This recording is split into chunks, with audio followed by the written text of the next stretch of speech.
And then when you go 3-2 up, obviously with a minute or two to go, and the linesman flags their goal offside, you go, thank goodness we'll get away with that one. I don't know how it was overruled.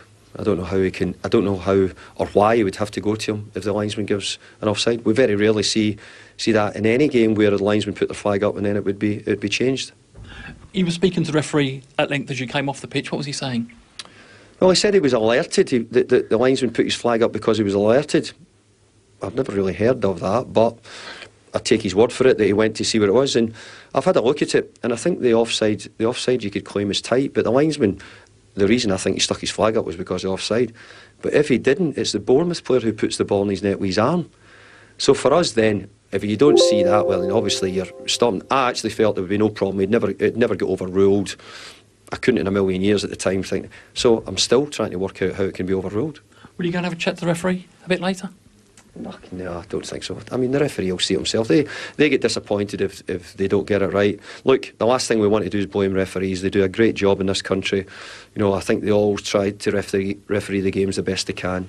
But I think today there was a couple of decisions, certainly for us, I can think of the ones. I think if one of our players had stuck their foot up high, and I could think of one in our team, I think they would probably be talking about giving him a jail sentence if he'd done that. So I think that there was some actions today which we were a bit unlucky, but there was other moments in the game we were lucky because Bournemouth had one or two chances as well. Is the high boot a slightly tricky one because the cameras it looks like he's got his eyes on the ball rather than the player? Yeah, it's a bit like, you know, when you go up and your elbows are high, you've got your eye on the ball, not on anybody else, but people don't want to see that when that happens. Talk us through the game, how important for you to go ahead so early in the game.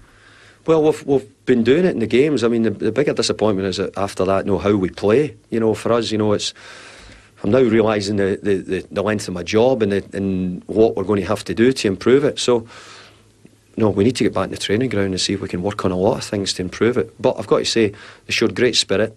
We've got them running around, showing a great spirit, a great energy to stay in games. But obviously, we're going to have to defend much better than we've done in the last two games.